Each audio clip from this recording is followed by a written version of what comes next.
Welcome to Chasing Gold, the 2025 Black Canyon edition, coming to you here on the Mountain Outpost channel, just like the live stream of the race is coming to you on February 8th.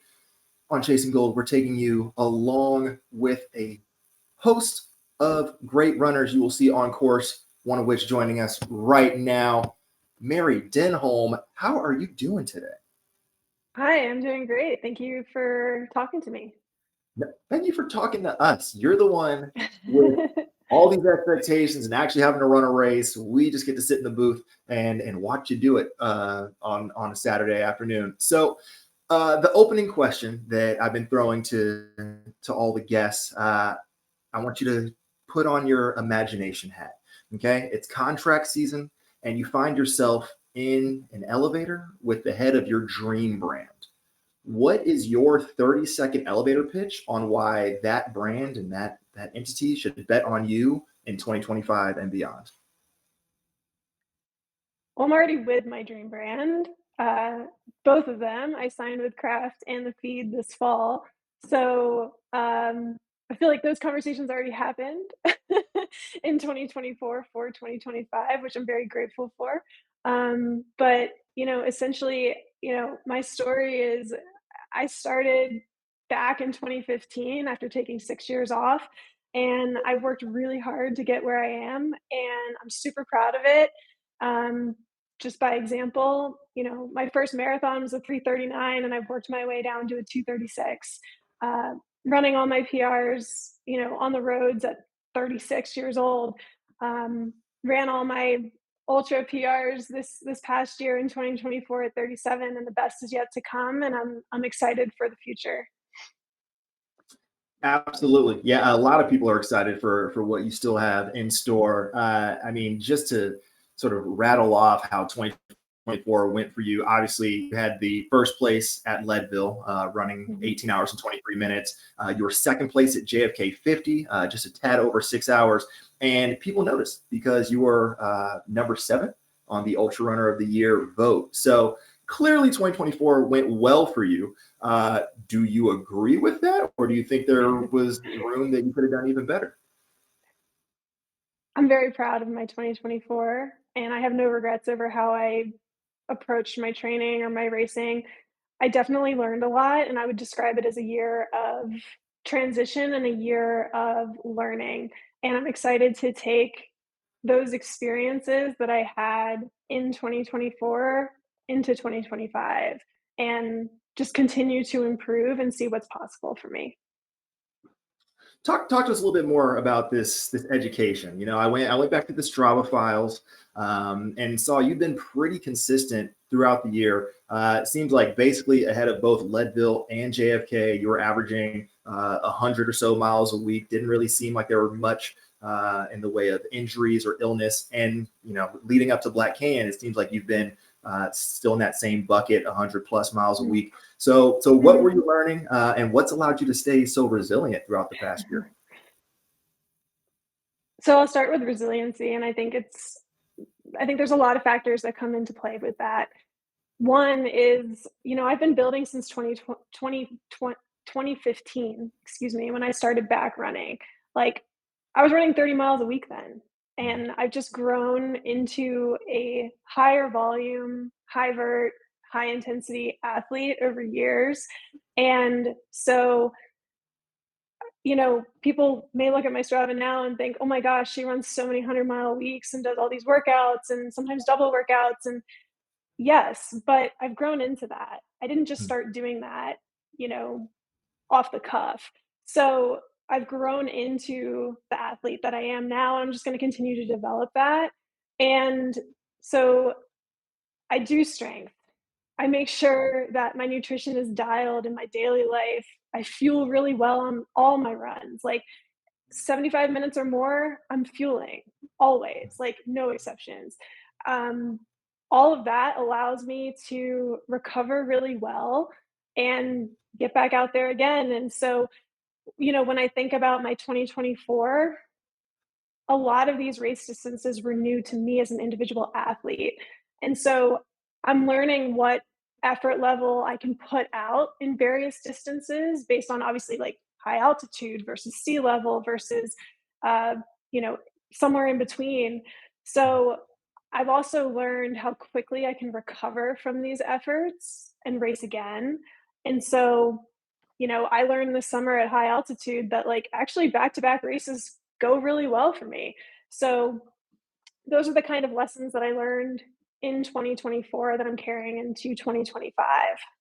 Did I answer both of your questions? Yeah, no, that was fantastic. You'd also alluded to 2024 and probably the couple of years leading into it being a time of transition. You alluded to some of these distances being new to you, but what do you mean by transition? And that doesn't have to be in the running specific sense. Like just for you, what does transition look like for you, and sort of what's keeping you excited as the new year and a new season approaches? Sure. So before 2024, I was almost exclusively a road marathoner. I've raced 16 road marathons. Like I said in my elevator speech, I've been chipping away at my road PRs for years. And starting in 2020, I actually lived in Flagstaff during the pandemic. That was my intro to mountain running, not just like running an urban trail, like, you know, Humphreys, Grand Canyon. That was new to me. And I'm very grateful to the friendships that I developed in my time living in Flagstaff, mostly trail runners, who introduced me to that side of running that I had never experienced before.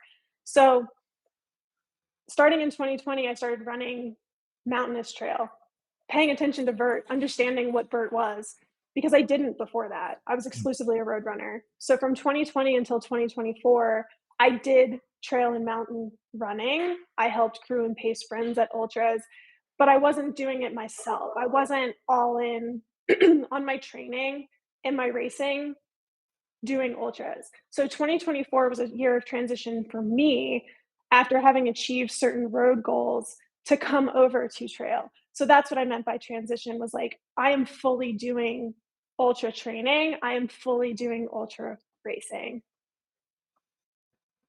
Absolutely. And, obviously, as we've talked about and alluded to, 2024 was a pretty successful jump to full-time ultra. Uh, Looking at Black Canyon specifically, what's getting you excited for Black Canyon? Like there are other races you could try to go get a golden ticket at. What about this course and this competition really spoke to you and made you want to come out?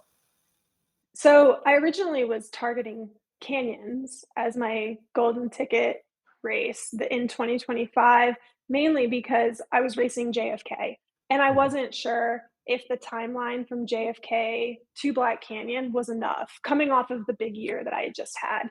And so, like I said, I'm learning how quickly I can recover from longer race efforts and go again. So that's why I originally wasn't planning on doing Black Canyon, but after I was recovering after JFK and recovering quite well, and also knowing that I do well with back-to-back races like I did this summer, my coach was a big part of this and encouraging me to consider Black Canyon. Uh, I did.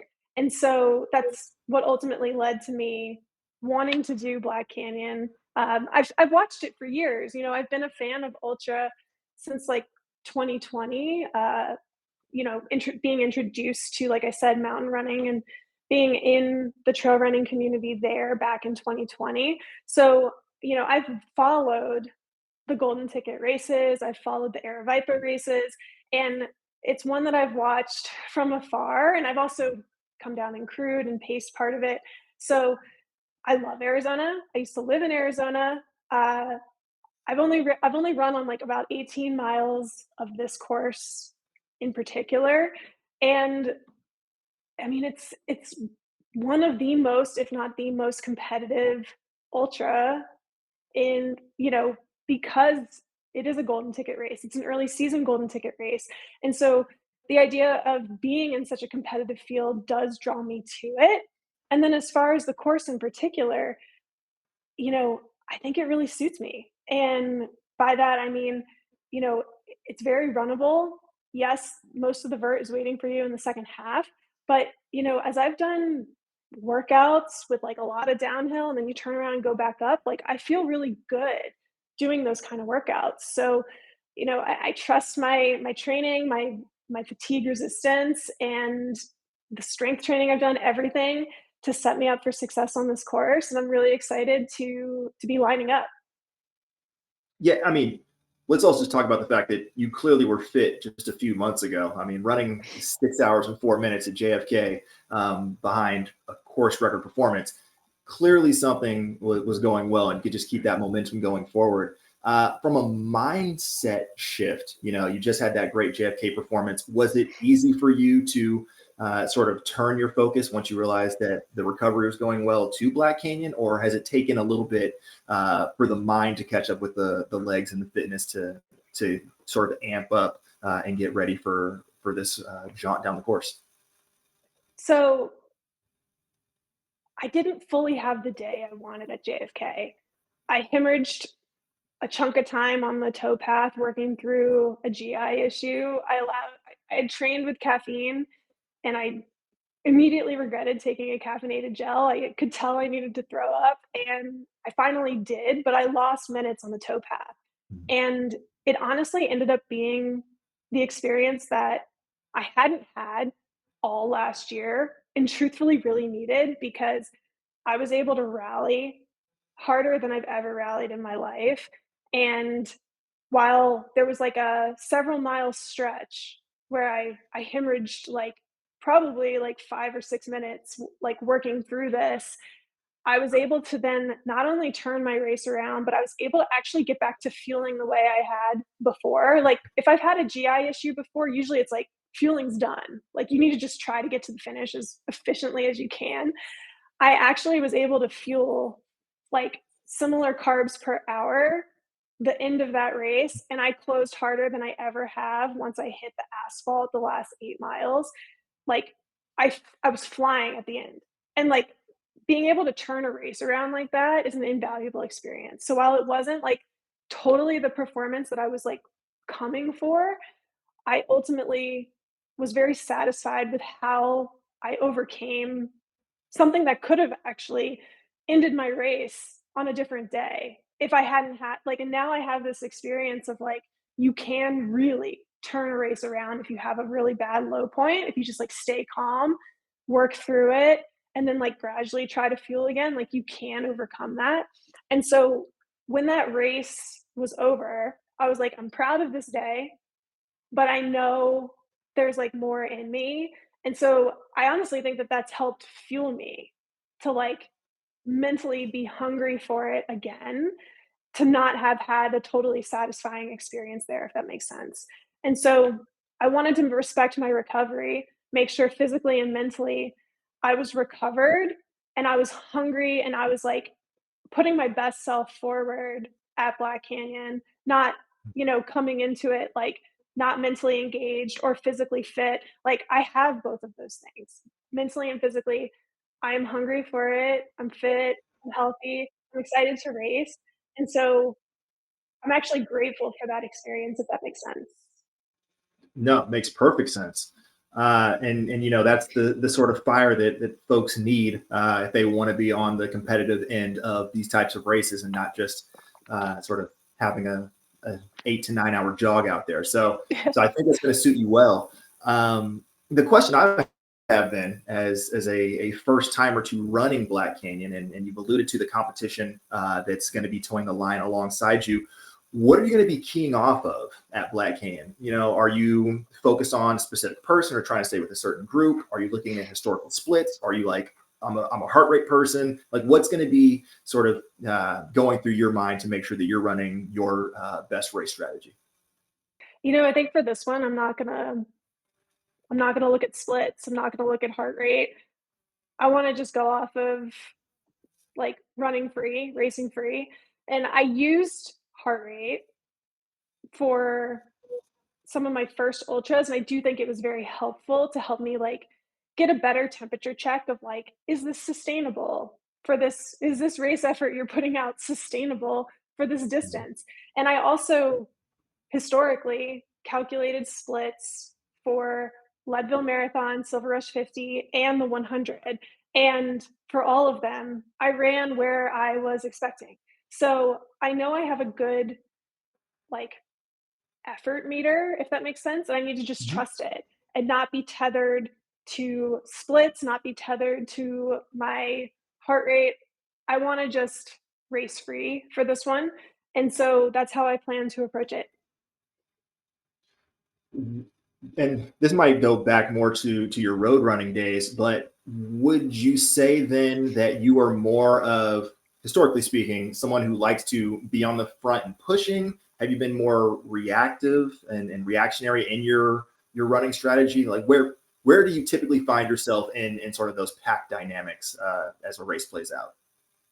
Honestly, I think it depends on the race. I mean, if someone takes off at like some insane speed that like we're all like, okay, there's no way that this person's going to hold it. Are they trying to blow everyone up? Like, I'm not going to just like blindly go with that person, right?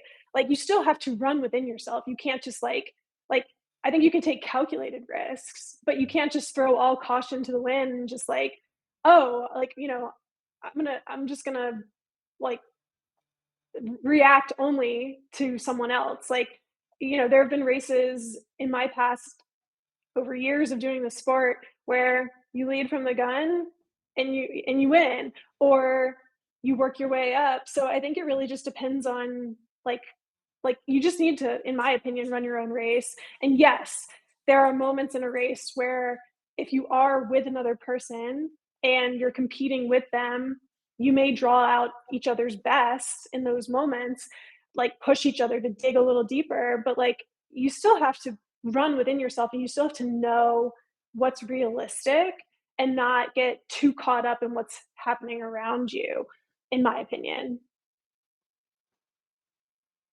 For sure, for sure. So what do you think would be like your one key, like if you hit this, if you execute this thing, then you're getting a golden ticket or you're winning this race? Is there something in your mind where like I need to do X to ensure that I get a golden ticket? Probably stay on my fueling and hydration strategy as much as possible. Because if I can stick with that, that's the biggest game changer for me this past year was making sure that that was dialed, and I'm sticking with it as much as I can. That I'm a very high sodium loss athlete, so, like, for me, taking in enough fluid, enough sodium to metabolize the carbs that I am asking my body to metabolize is very important, especially if it's a warmer day.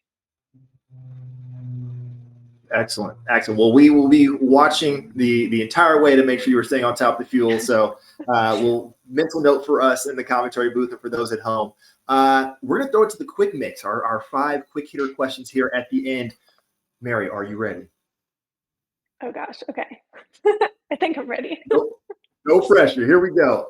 So obviously, as we talked about, you have that dream deal with your shoe brand. So what is going to be your shoe of choice at Black Ink?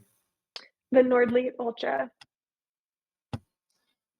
We obviously need more hype in trail running. So imagine you're coming to the start line. What is your walkout song? Oh, this is gonna be disappointing because I don't do a pump up song. I actually keep things pretty, like, chill. Okay. So it would probably be, like, something by Bon Iver. It's like I just keep it very zen on the start line.